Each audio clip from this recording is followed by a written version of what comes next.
Tonight we wander together not into a fantasy realm of gentle elves and starlit skies, but somewhere far humbler, into the damp, drafty corners of the forgotten Middle Ages, a time when the sun rose slowly behind soot-covered clouds, and the day began not with bird song or digital chimes, but with the relentless toll of a bell cast in rough iron, rung by a monk with calloused hands. There's something strange and oddly soothing about peering into a world that was never meant to be comfortable, not in the way we know comfort today, but even in the cracked stone, the stiff wool, the endless mud and mystery puddles. There's a rhythm, a slow, trudging rhythm, and that rhythm has a way of lulling the mind. This is a different kind of journey,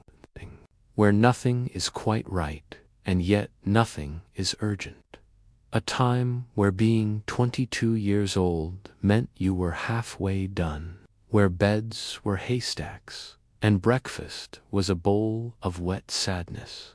But you know what? That's fine, because here, at least, things don't change too fast. Here, the discomfort becomes predictable, and that predictability becomes strangely peaceful. As you listen, know that this story will carry you softly and steadily through a full day in medieval Europe. Not the day of a king or queen, oh no, but the life of a perfectly average peasant, a villager with no name, no prospects, and very few teeth. And yet, somehow, it's this humble peasant's world that invites us to let go of ours. So settle into stillness. Let the modern day melt into straw and fog. You're about to wake up.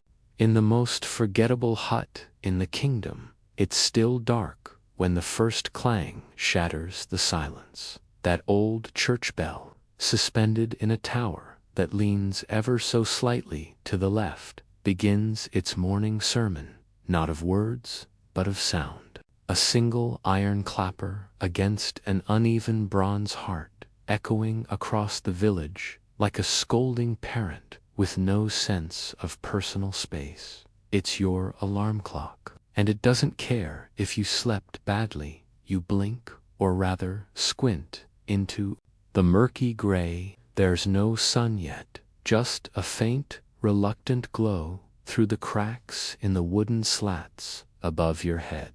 Your ceiling, if it can be called that, is a delicate arrangement of thatch spiderwebs, and the occasional droplet of yesterday's rain, which now drips slowly, rhythmically, onto your forehead.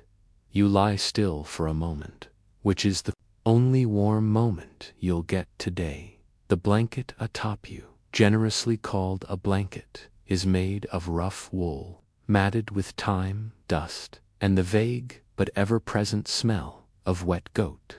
It hasn't been washed since last winter, and now weighs as much as a small livestock animal, which is convenient, because that's roughly what it smells like, too. The accumulated grime has hardened it into something resembling a medieval tortilla, but scratchier and less nutritious. Around you, the single-room hut begins to stir. There are no walls, no doors, no curtains, only shared breath, soft snoring, and the familiar shuffle of too many people trying to pretend they have personal space. Your mother, snoring lightly, rolls over on the pallet beside you, her elbow connecting with your ribs in what feels like a well-practiced routine. A cousin, whose name you're not entirely sure of, mutters something incoherent and scratches at his head. Probably lice, again, maybe fleas, possibly both. The family goat, who definitely considers herself one of you, sneezes wetly. In the corner, and above it all, the smell. Oh, the smell. It's hard to describe accurately, but let's try. Imagine a symphony composed by a nose-blind alchemist with an experimental sense of humor. Notes of damp hay, stale beer, foot sweat, overripe onions, and something that might be mold, but could also be regret. It's the kind of smell that has texture. You don't just breathe it, you wear it. Still, this is home, and home is where you begin. With great reluctance and louder joints, you attempt to stretch. Bad idea. Your back makes a sound like a wooden door protesting in the wind. Your knees respond with a sharp, gravelly pop. You're 22, which in medieval years places you somewhere between battle-weary veteran and possible grandfather. Every movement is a negotiation with pain. Your body is not your friend. It is, at best, a grumpy acquaintance who forgot your birthday and never apologizes. But there's no time for sentimentality. The bell continues its mournful toll, and the day will not wait. You sit up slowly, brushing a strand of hay from your cheek, and immediately regretting it. It was not hay. It was something ... else. You don't ask questions. That's rule number 1 of medieval survival. Never ask questions you don't want answers to. The floor is cold, naturally, and damp. Of course, either from last night's rain, which snuck in through the holes in the roof, or from something that seeped upward from below. You suspect both. Your bare feet meet the earth floor, which has not so much been swept as compacted over time by generations of shuffling feet, animal hooves, and forgotten aspirations. It squelches, then it crunches. You are now part of the hut's microbiome. As you stand, the wind finds the holes in your tunic, all 17 of them, and makes itself at home. It snakes in like a thief and settles across your chest, reminding you that winter is coming again, and it's always coming. Your bed, a sagging pile of straw and wishful thinking, creaks as you move away. It'll be there tonight, waiting for you in the same shape you left it, and you in a slightly worse one. Behind you, someone farts audibly. No one. Flinches. It's just morning. You shuffle toward the hut's doorway, which is less of a door and more of an opening, where a door might one day dream of existing. The village is quiet for now. The only sounds are the bell's final tolls, the occasional bray of a confused donkey, and the slurp of mud underfoot. Your first steps into the day are cautious, not for fear of danger, though danger is everywhere, but because your left foot lands in something disturbingly warm, and your right foot in something alarmingly cold. You try not to look down. Rule number 2.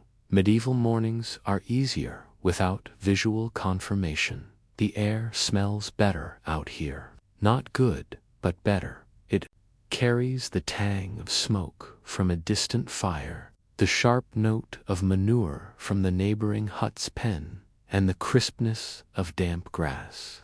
It's almost ... bracing. You breathe deeply. A mistake. Something near the well has died. Probably a rat. Possibly a dream. But no matter. The day has begun, and this dreary, aching, quietly terrible morning is just the start. The first chapter in a very long, very scratchy day. But remember, in this world, there are no sudden alarms, no email pings, no push notifications, just slow, predictable suffering. And in that, somehow, peace, the day now fully awake in its own bleak way, continues with a solemn inevitability. There is no rush, and yet no pause. The medieval world does not move quickly, but it never truly stops. It trudges, slowly, persistently, like a wheel worn down by time, grinding along the same muddy track it always has. And so, you begin your morning routine, or, as it's better known in this century, the ritual of accepting your fate. There is no bathroom. Let's start there. The concept of privacy is laughable, and the idea of personal hygiene is a hazy, distant rumor from some luxurious future no one here will ever live to see. You know nature is calling, not politely, but insistently. Like a rooster that's learned to knock. Your options for relieving yourself depend on your status. And since your status is peasant, your bathroom is the same as your neighbor's. A wooden bucket behind the hut, which has seen more than its fair share of tragedies. You step carefully out the back, ducking under the low beam that's just a little too low for anyone taller than a sheep. The bucket waits in its usual spot, sagging slightly to one side. Its rim is encrusted with the evidence of many a visit, and it emits a smell that could only be described as biblical. You try to hold your breath, but of course you fail. You do your business with the mechanical detachment of someone who has long since run out of shock. There is no toilet paper. Of course not. There is straw. There are leaves, occasionally a rag, though those are shared and seldom clean. Today, you reach for a curled, brittle leaf and whisper a silent apology to your future self. Then comes the second part of the ritual. The bucket, of course, is full. Why wouldn't it be? Uncle Wolfston, who hasn't digested a meal properly since the barley festival of '48, had a particularly rough night. Again, you grit your teeth, hoist the sloshing bucket with the kind of care usually reserved for sacred relics, and shuffle to the edge of the street. Yes, the street, the village's main path, such as it is, runs between crooked wooden huts and dung-spattered fences, winding gently downhill toward the market square. And this, dear friend, is where you must empty the bucket. You lift it high. You shout the obligatory warning, "Garde l'eau," a mumbled echo of the old French that once meant watch the water, but now simply means brace for impact. And then, with a resigned sigh, you pour it all into the gutter. A slow, bubbling stream joins the others, already meandering through the village, a frothy mixture of waste, rainwater, old blood, and the occasional unidentifiable lump. It flows downhill, of course, and someone else's home is downhill from yours. You try not to think about that. No one moves out of the way fast enough. No one ever does. The street is an open sewer. Everyone knows it. Children hop over the filth with practiced ease. Livestock trot through it like it's nothing, and the local dog seems to thrive in it. It's just part of life here. It's background, like wind or rot.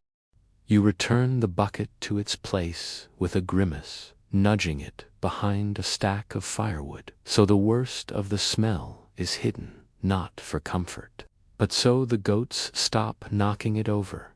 Then you stagger back inside, where your family is still, pretending not to notice the smell of morning. Your mother is stoking the hearth, not to cook yet, but simply to summon a little warmth from the damp logs. The fire pit in the center of the room smolders faintly, sending up weak ribbons of smoke that escape through the hole in the roof, or else stay to choke you gently.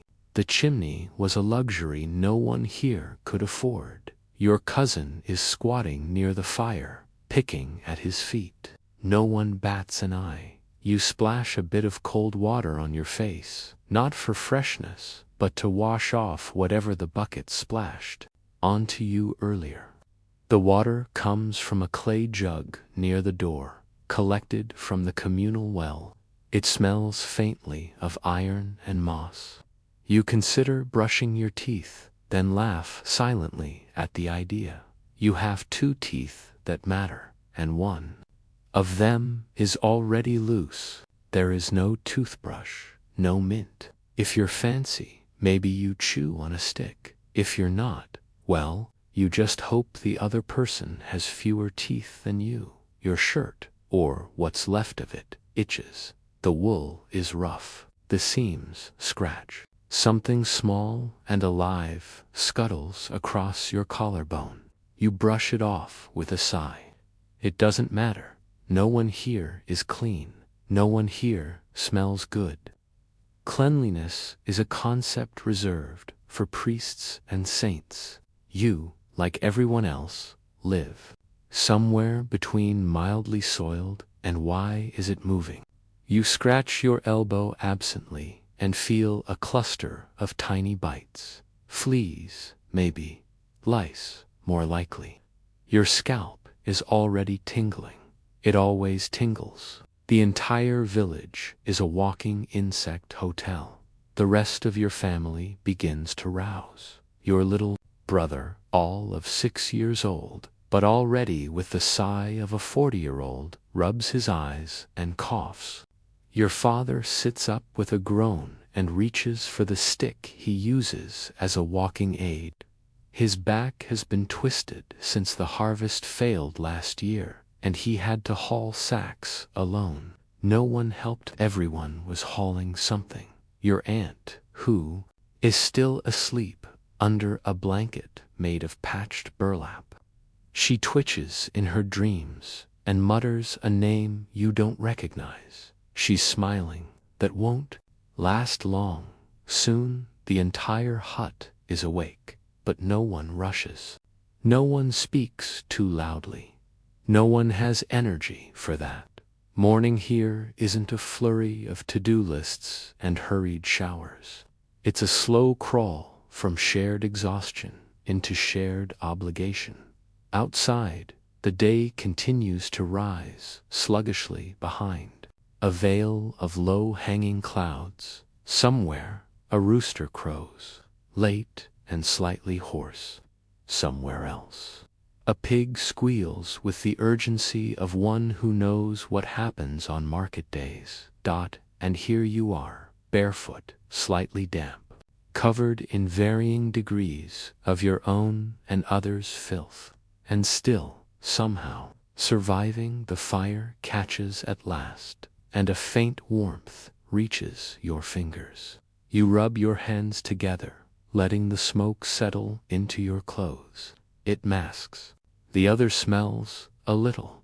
There is no joy yet, but there is a kind of peace, a weary, unquestioning peace.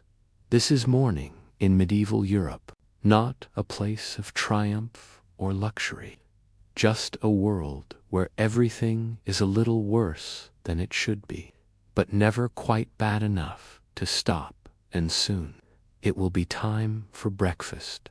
Now that the village is awake in its own unhurried groaning, navigating the eternal battle between dignity and biology, you've already had one unfortunate encounter with the family's facilities, the infamous wooden bucket, but that was merely a warm-up. Nature, as ever, has more plans, more vivid plans. Outdoors, the village begins to breathe its own sour breath. Thatched roofs sweat from the night's moisture. Smoke dribbles from chimney holes. Mud thickens underfoot. Buckets, spillage, tragedy. And so, as you shuffle stiffly toward the edge of your hut's plot of land, you consider your next bathroom option, if such a word even applies. You are lucky, in a way. Today, you don't have to use the bucket again. Today, you can take the walk. This is what villagers do when they need to relieve themselves somewhere other than the corner of their own home. They walk to the edge of the settlement, or beyond, and hope no one is there. It is a short pilgrimage, made daily in resignation. You wrap your wool cloak tightly around your torso. It barely helps. The wind finds its way in regardless, clever and malicious as a gossiping priest. Your bare feet meet the morning ground with reluctance. Mud sucks at your heels. A stone jabs the arch of your left foot, sharp and unapologetic. You wince, but press on. There are no outhouses here, at least not for the likes of you. Some towns do have public latrines, but they're communal nightmares, stone benches with keyhole openings, where you sit shoulder to shoulder with others, all contributing to the same fetid pit beneath. If you're wealthy, maybe you enjoy a guardrobe, a glorified hole in a castle wall, sending waste straight into the moat. Elegant, perhaps. If you like the idea of your bodily functions joining the water that attackers might swim through. But you are not wealthy. You are you, and today, that means crouching behind a thorny hedge on the village outskirts, listening for the approach of others, and trying not to think about where your feet are standing.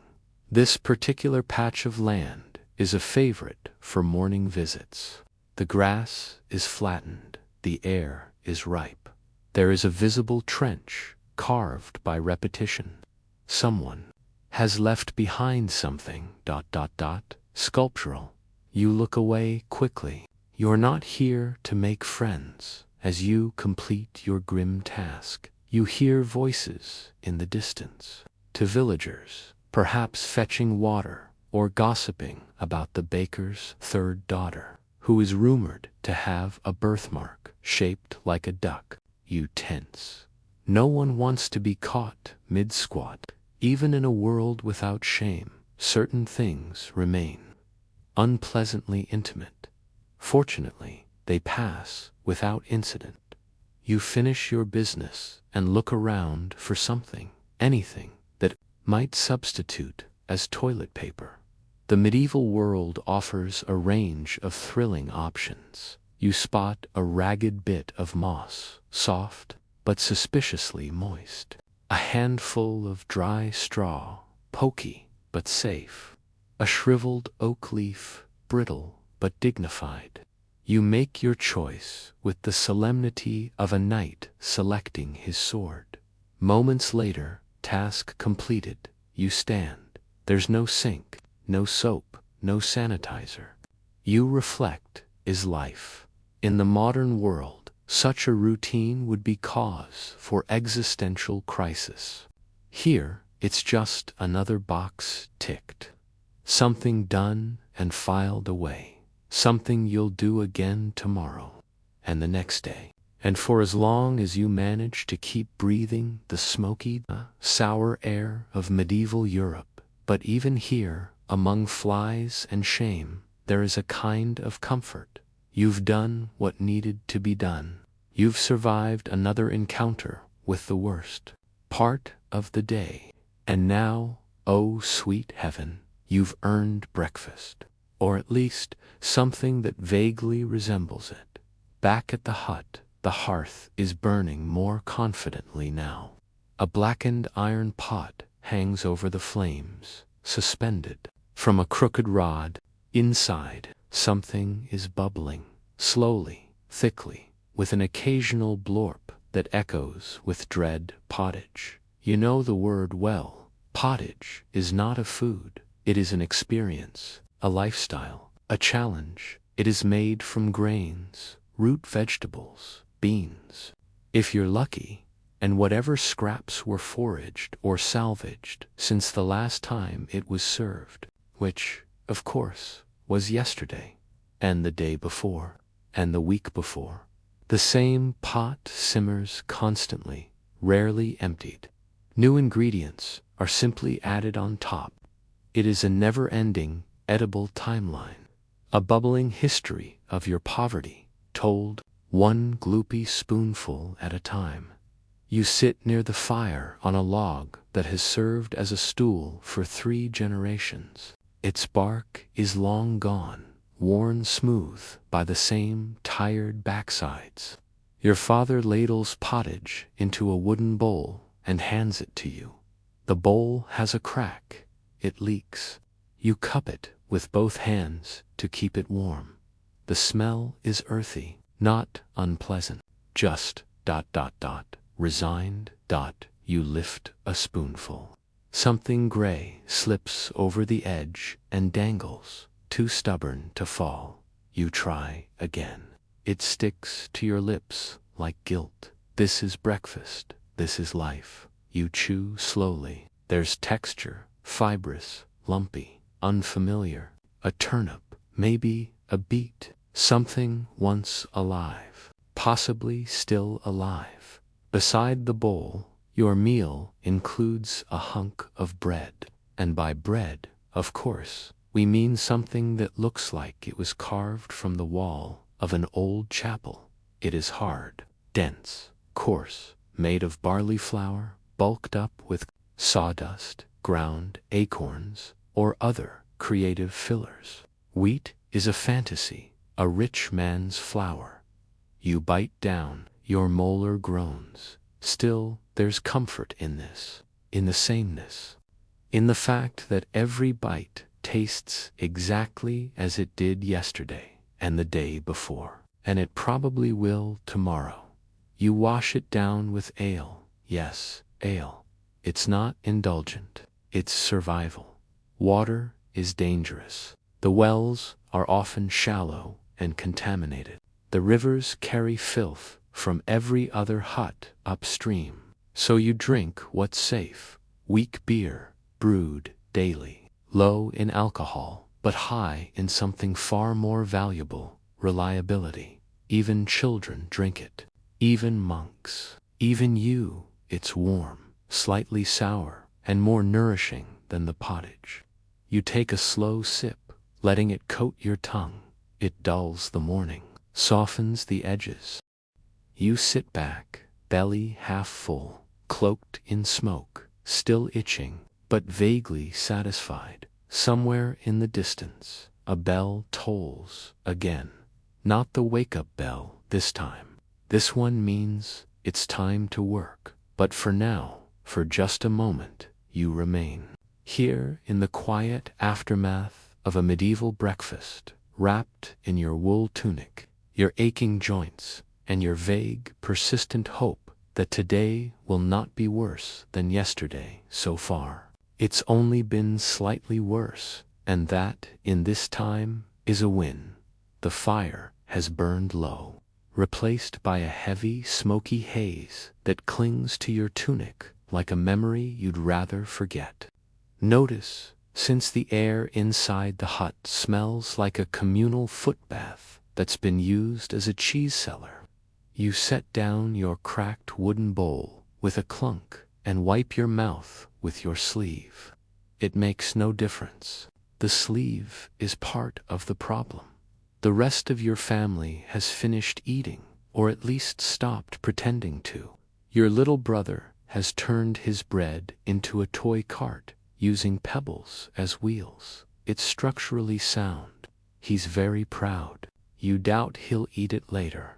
Outside, the mist has begun to lift. Not enough to reveal sunlight that would be far too optimistic, but enough to show the outlines of the other huts in your village.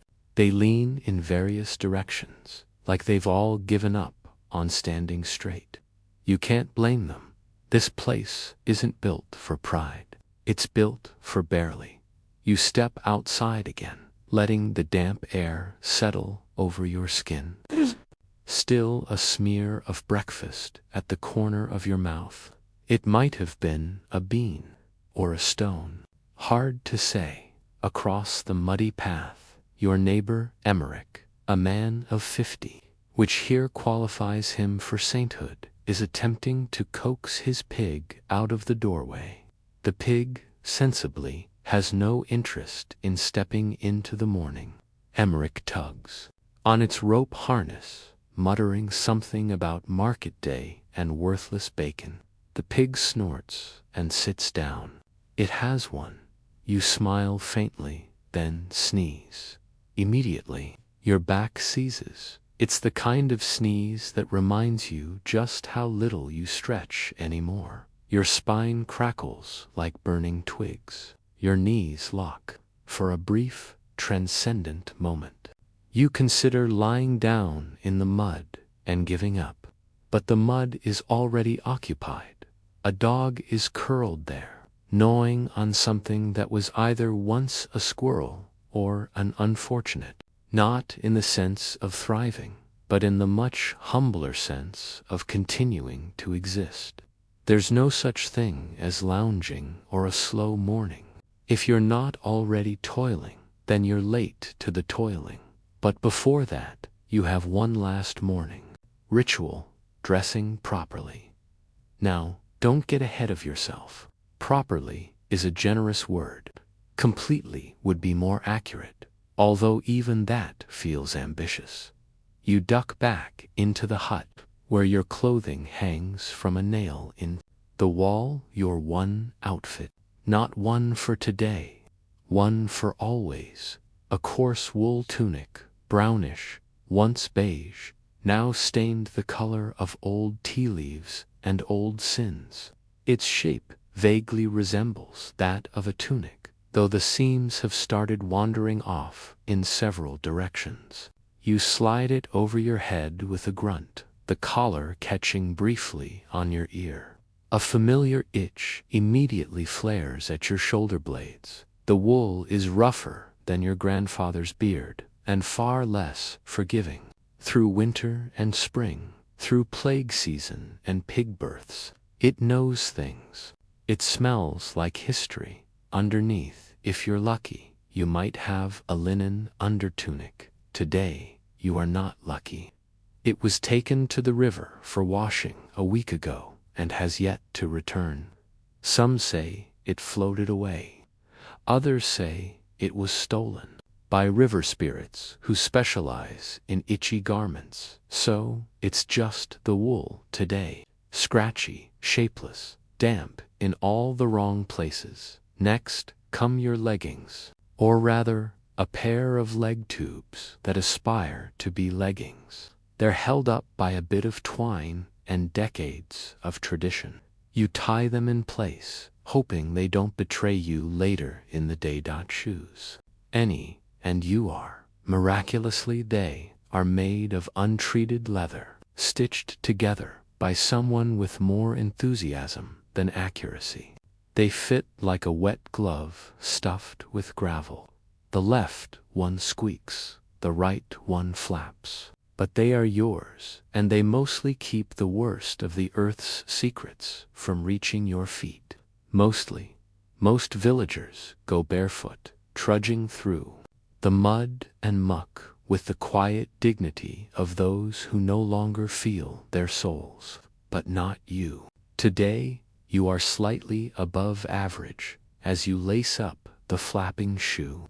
A flea leaps from the toe and vanishes into the straw. You salute it silently. You'll see it again tonight. You straighten, scratch, sigh, and consider yourself dressed. You look around the hut. Everyone else is engaged in their own version of the same ritual, tugging at sleeves, adjusting belts, checking for vermin. No mirrors, of course. You gauge your appearance by smell and feel. If nothing bites you, it's a good day. Your mother is already gathering the baskets for the day's errands. Your brother is trying to climb the goat. Your father is sharpening a dull blade with a duller stone, muttering curses under his breath that are creative, yet somehow always goat-related.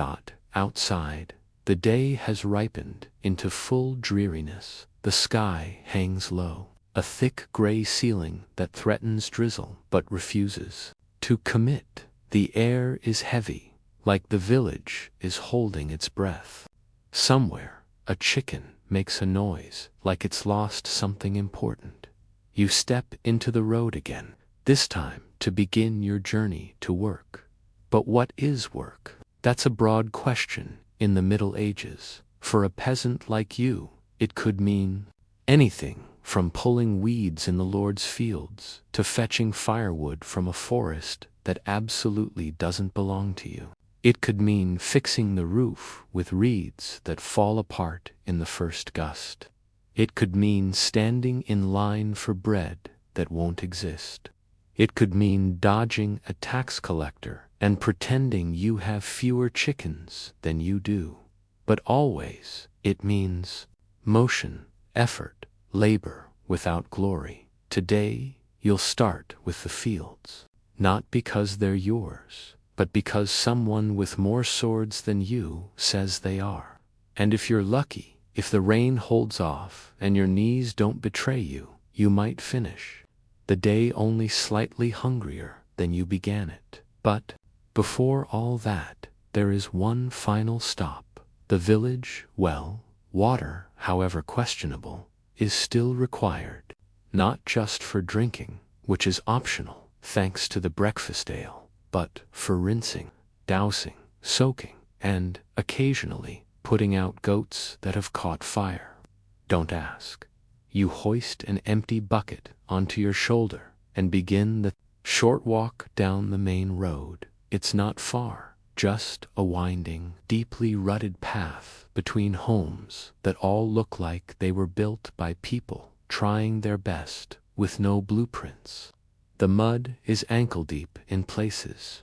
The smell of the street, still carrying hints of this morning's offerings, wafts past you in waves. Children chase chickens between houses. A cartwheel squeaks somewhere ahead. A monk passes you, humming an off-key hymn. He's wearing sandals. His toes are blue. He smiles beatifically. You envy his detachment. At the well, there's a short queue. 2 old women discussing someone's rash. A boy trying to teach a duck to fetch. A horse that doesn't belong to anyone and refuses to leave. You wait your turn. When you lower the bucket into the well, the rope creaks in protest. The water below is dark, still, and questionably alive. You hear a splash, then a bubble, then silence. You raise the bucket slowly, not sure if you're bringing up water or regret. It sloshes as you lift it to your shoulder. A few drops spill, staining your tunic in a new and exciting pattern. You begin the walk back. The bucket is heavy. Your arms ache.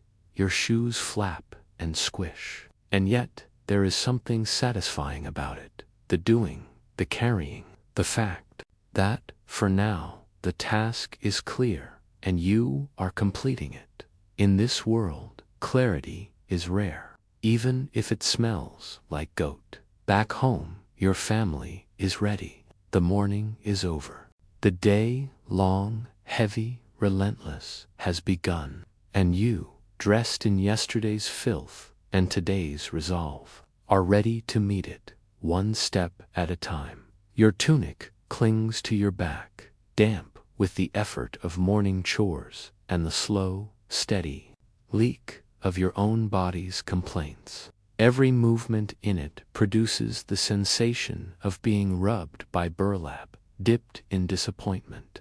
But you're used to it now, not in the way one grows fond of a thing, but in the way a donkey grows used to its harness, with long suffering and an expressionless kind of patience. There are no wardrobes here, no shelves stacked with clean options, no embroidered robes awaiting their time in the sun. You have what you wear, and you wear what you have, until it disintegrates from the sheer weight of being worn too long. The tunic scratches again at your ribs, and you reach behind. You too adjust it. Your fingers brush against something crawling. You slap it half-heartedly. Miss, let it live, let it stay. It's practically family now. You reach for your cloak, if one could call it that. With repairs, the patches are stitched with thread pulled from older, deader cloaks. A tapestry of other people's misfortunes, sewn directly into your own. When it rains, which is often, the cloak soaks it all in, like gossip in a small town. It's heavy, it's itchy, and it smells like centuries. You fasten it at your neck with a pin shaped like a fish. You don't know who made the pin or what happened to them. Maybe they drowned. Maybe they just got tired of fish. Either way, it keeps the cloak mostly closed, which is enough. Now come your hose, two separate legs of thick, faded wool that were once vibrant but now resemble old tree bark.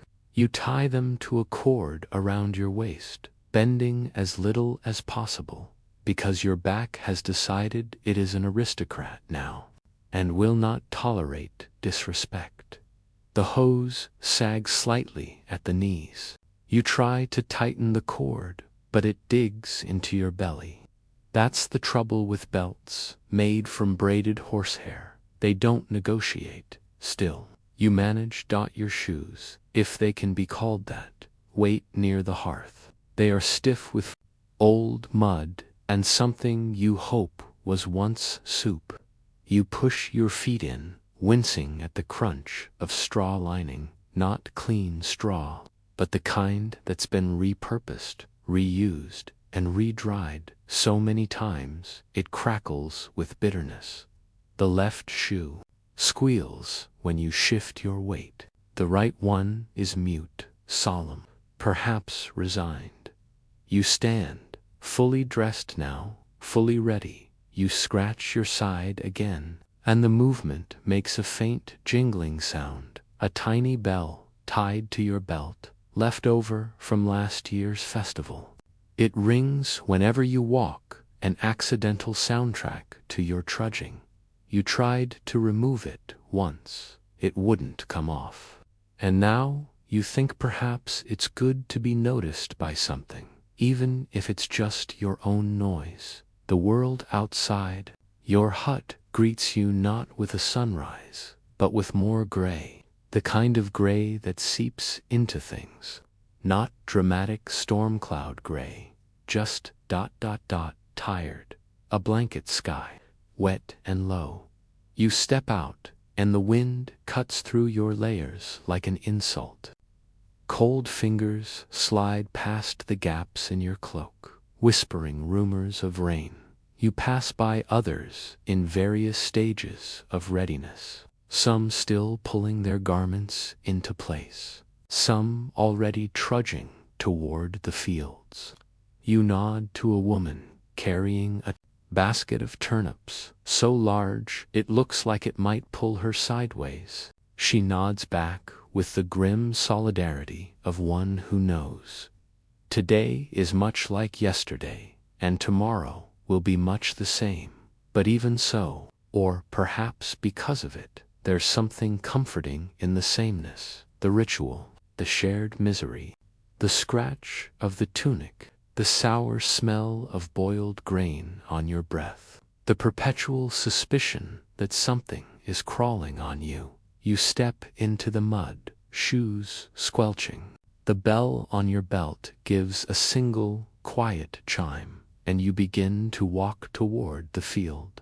The road to the fields is a ribbon of churned earth and crushed grass, slippery with mud and history. Your feet, wrapped in their damp, complaining shoes, find every stone and root as though drawn to discomfort. The cold seeps upward, ankle to spine, and the bell on your belt chimes now and then like a tired bird. The other peasants around you trudge silently, heads down, breath curling from their mouths in ghostly puffs. Conversation this early is rare. Words are expensive when the work ahead demands every spare breath. Instead, there is the rhythm of feet, the creak of carts, and the clatter of wooden tools knocking against knees and handles. You pass the village well, a squat stone circle with a wooden bucket perched beside it, like a dog waiting for scraps. Someone's left a bit of cloth tied around the rope, a makeshift marker that it's their turn next. Water here is drawn by agreement, not order, and arguments are settled with scowls and muttered curses, not fists. Mostly, your stomach grumbles. Still irritated by the gritty pottage, there was a bit of beetroot in it today, or perhaps a spoiled apple. Either way, your insides are discussing it, quietly, but with feeling. By the time you reach the fields, the mist has lifted slightly, revealing the sprawl of brown earth ahead. It stretches like a tired quilt, patched and furrowed, wet and reluctant. The air here smells of manure, wet hay, and the iron scent of frost. Your task today, turnips, again. They grow like secrets, buried deep and resistant to exposure. Each one you pull comes with a wet pop and a spray of cold earth. Your hands quickly go numb, then burn as blood rushes back. The cycle repeats every few minutes. Freeze, thaw, sting, ache. You kneel in the soil. The wet soaks through your hose instantly. You accept it. The earth is neither friend nor enemy, simply inevitable. Next to you, old Matilda hums a thin melody as she digs. Her fingers are knotted with age, each knuckle a protest, but her movements are sure, practiced.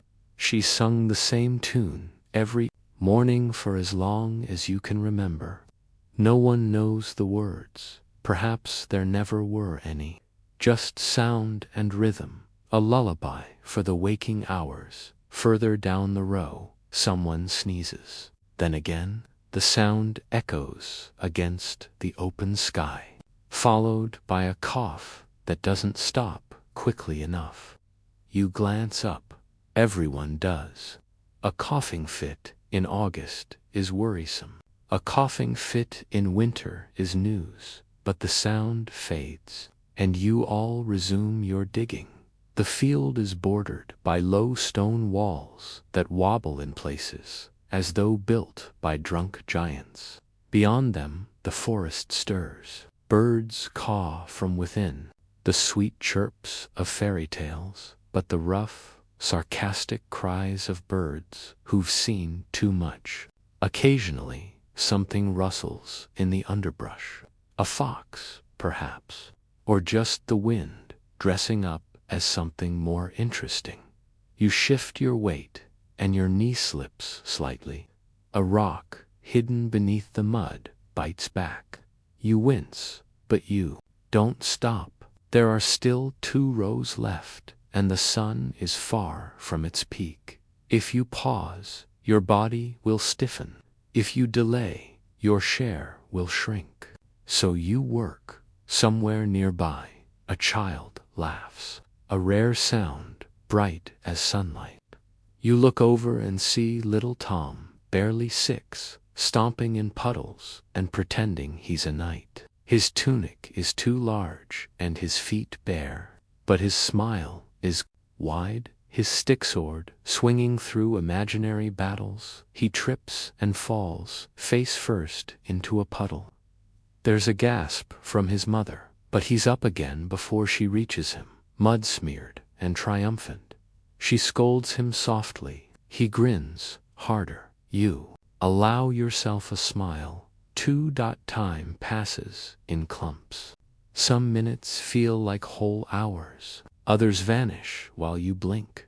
At one point, you pause to rub your wrist. The skin beneath your sleeve is raw from the constant friction of wool. Your fingers tremble from gripping the spade. When you flex them, the joints crack like old floorboards. A raven lands on the stone wall nearby. It watches you without blinking. You stare back, momentarily hypnotized. It hops once, twice, then it croaks a sound like a rusty hinge and takes off, black wings slicing through the gray sky. By noon, your tunic is stiff with mud. Your legs throb, Your hands ache.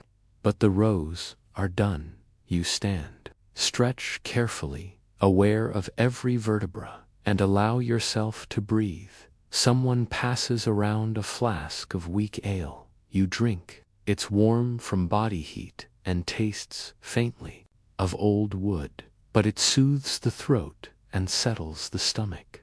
It's not celebration, just survival. Someone else offers you a piece of bread. You take it, grateful, and try not to crack a tooth. The break is short. There is more to do.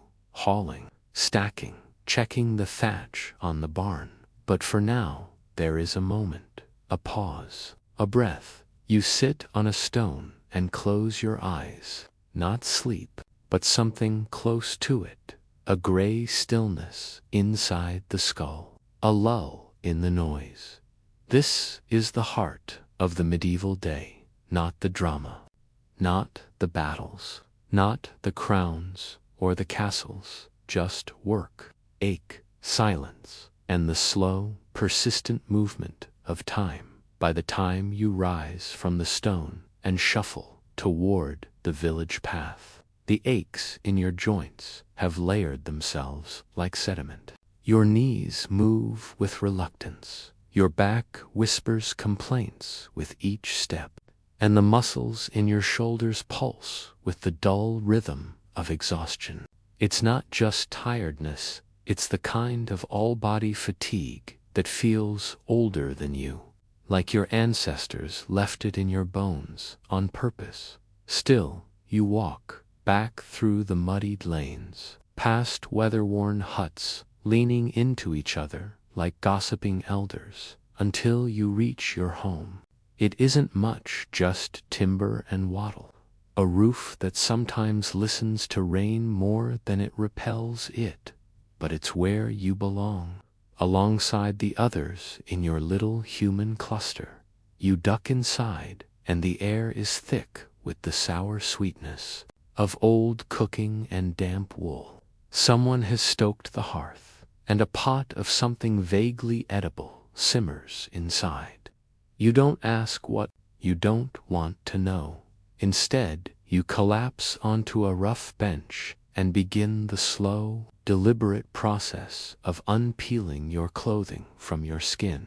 Your tunic sticks to your back. You have to tug the sleeves inside out, revealing arms blotched with cold and dirt and the strange bruises that appear with no clear memory of how they arrived.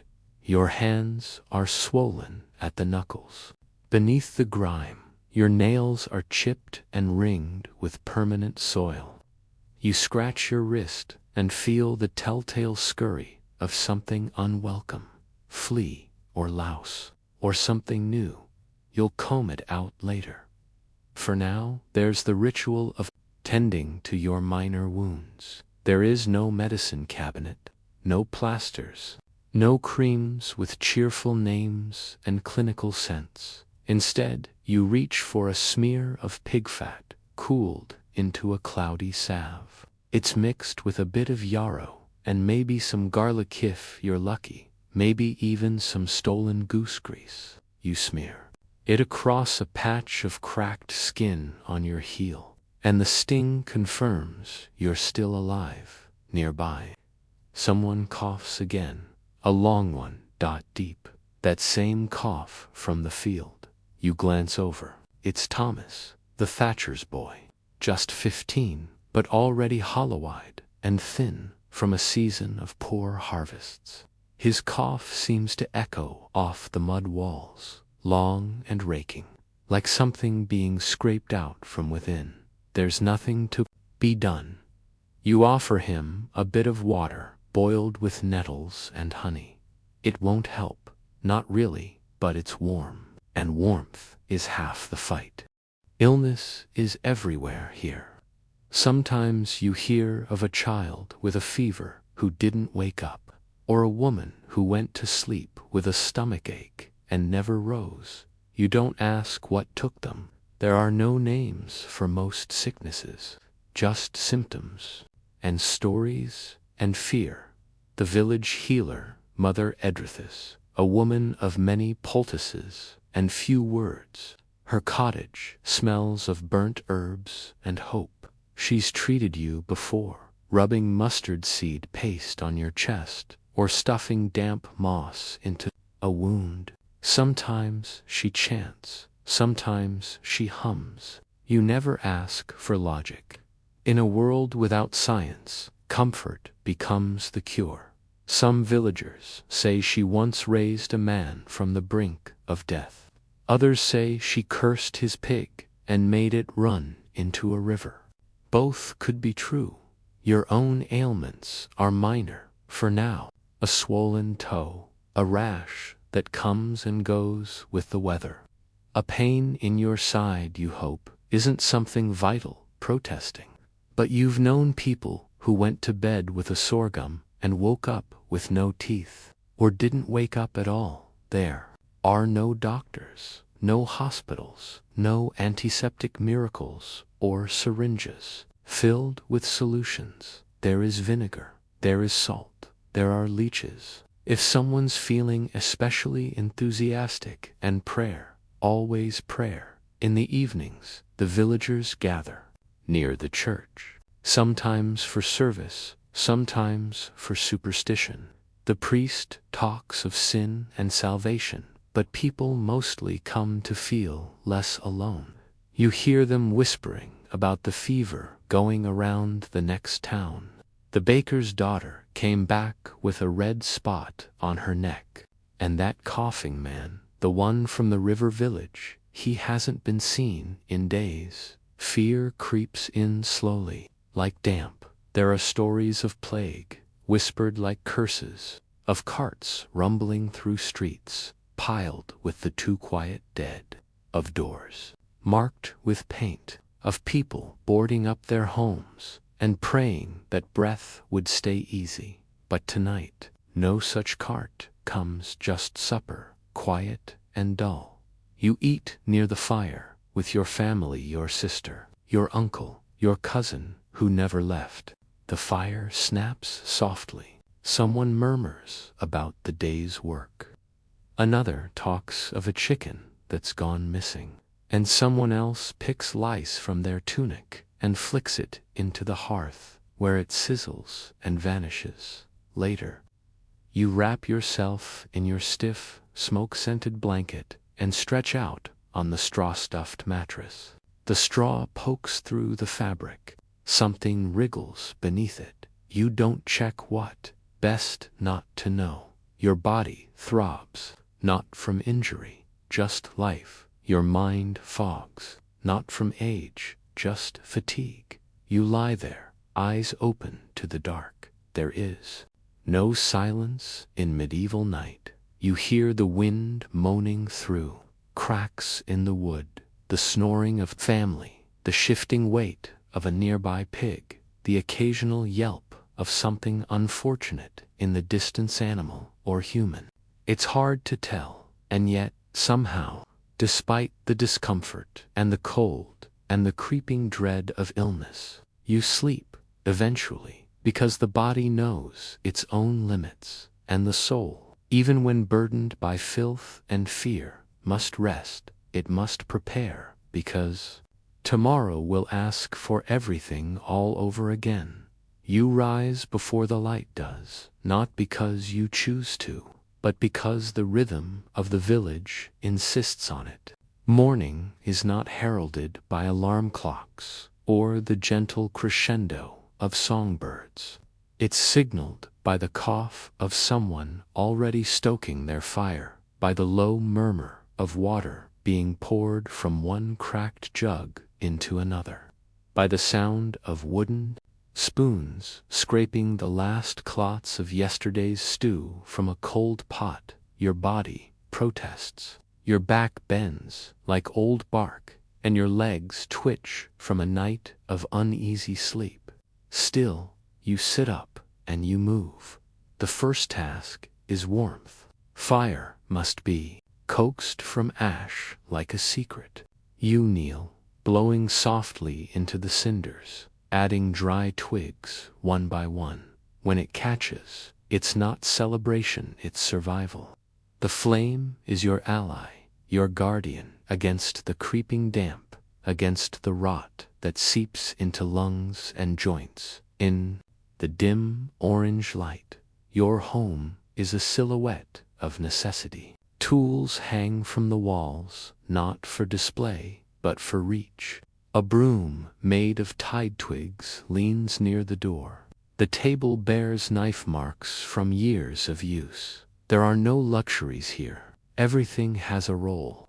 Everything is tired. You step outside, are met by frost. It has crept over the village like lace, tracing every leaf, every rooftop, every rutted track in thin white. The grass crunches beneath your feet. Your breath puffs in front of you, mingling with that of your neighbors. The other villagers emerge too. No one says much. Conversation isn't needed. You know each other's burdens like you know your own. Heartbeat. There is Edrig the smith, shoulders like a door frame, whose laugh once startled a goat into fainting. There's Thalia, the midwife, whose hands have ushered more life into the village than the church bells ever have. There's Mathis, the quiet one, who keeps bees and speaks more to them than to people. And then there's you, not special, but necessary, just like the others.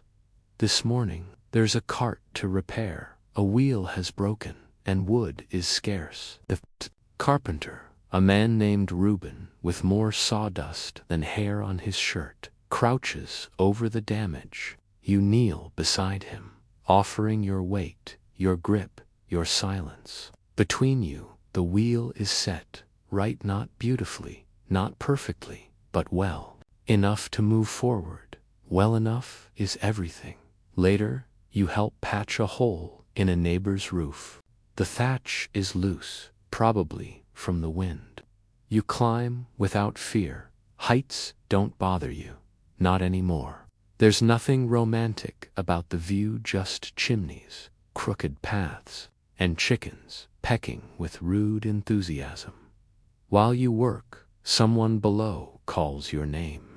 It's the baker's wife. She's holding out a chunk of bread, still warm. You climb down to take it. She doesn't smile, but her nod is softer than most mornings. You thank her with a grunt. That's how affection is traded here, in favors, in offerings, in silence. As the day draws on, the village stirs with low activity. A group of children play near the stream, their laughter weaving through the trees like sunlight through leaves. One of them falls, scrapes their knee, and cries. A moment later, they're back up, chasing shadows. You pass the churchyard. The priest is kneeling, not in prayer, but digging. A new grave. No ceremony, just duty. Someone has passed an elder, most likely. You nod to him. He nods back. Words would only make it heavier. At midday, you find yourself near the green, where women have laid out wool to dry. The colors are dulciana gray, faded blue, but they catch the sun like banners of endurance. One of the women, Brinna, sings softly as she works. A lullaby, maybe. Or just a string of notes passed down from mouths now long still. It's beautiful in its own way. Not polished, not grand, but real. You join her without invitation. She doesn't object. Together, you spread the cloth, pinning it with stones. You feel the weave beneath your hands, rough, uneven, warm from the sun. A young boy rushes past, barefoot, yelling something about an injured bird. You and Brinna follow him to a ditch, where a small thrush lies, wing twisted. Carefully, gently, she lifts it. You find yourself holding your breath. She cradles it, cooing softly. You fetch a scrap of linen from your pakata patch, meant for your tunic, and together you wrap the wing. The bird flutters, alarmed, but doesn't fight. It knows.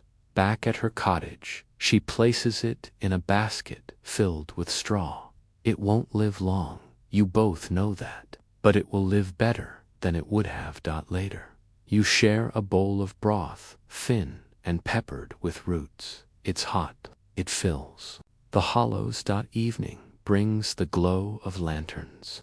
The village feels closer then, as if the fading light draws people toward one another.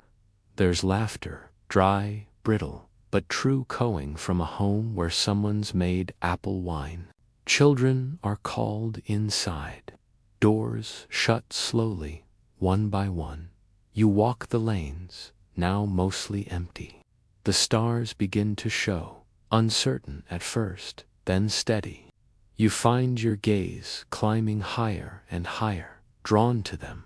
Above you, the night sky is full and deep, painted with the smear of the Milky Way. You've heard the priest speak of it as God's robe, glittering with grace. Others call it the bridge between this world and the next. To you, it is just ... vast ... beautiful ... beyond understanding ... and yet, here you are beneath it, flesh and bone, dirt and thought, a speck that matters to someone. You return home. The hearth is low. The others already sleep. You lie down on the straw, pull the blanket to your chin, and close your eyes. You think of the thrush, of warm bread, of patched roofs and shared silences. You think of the wheel you fixed, the cloth you laid, the grave dug without words, and you sleep, not in comfort, but in belonging. Time passes differently. In your village, there are no clocks ticking behind doors, no bells counting minutes like coins. Instead, time flows in rhythms measured not by seconds, but by seasons, not by urgency, but by necessity. You live in loops of planting and harvest, of hunger and fullness, of light returning and light leaving again. And now you wake to winter's breath. The thatch above you wears a crown of frost. The walls sweat from the difference in temperature. The hearth embers are dim, and you must bring them back to life, coaxing them with gentle persistence, like a lullaby in reverse. Your breath clouds in the air as you move. This is the season of scarcity, of longer shadows, of days when the cold steals into your bones and lingers. Stubborn and impolite, breakfast is thin, porridge with more water than oats, a crust of bread grown hard overnight, but it's warm, and that matters more than taste. Outside, the world is quiet. Snow has fallen in soft, uneven blankets. It hushes the village, muffles the sounds of daily life. Footsteps become whispers. Voices carry less. You step through it slowly, the cold biting your ankles through thin boots. Ice glistens in the well bucket. Icicles cling like claws to every beam, but the work does not stop. You help gather wood, arms trembling from the effort. You help dig a path for the older villagers who cannot. You break apart frozen root vegetables, coaxing them from storage with curses and laughter. You pass Mother Edrith's hut, where smoke curls like a ribbon from her crooked chimney. Inside, she is boiling herbs. Someone's cough has worsened. You don't knock, she come when she's needed. Instead, you visit the animals. The cows move slowly in the cold, their breaths steaming like smoke from their flared nostrils.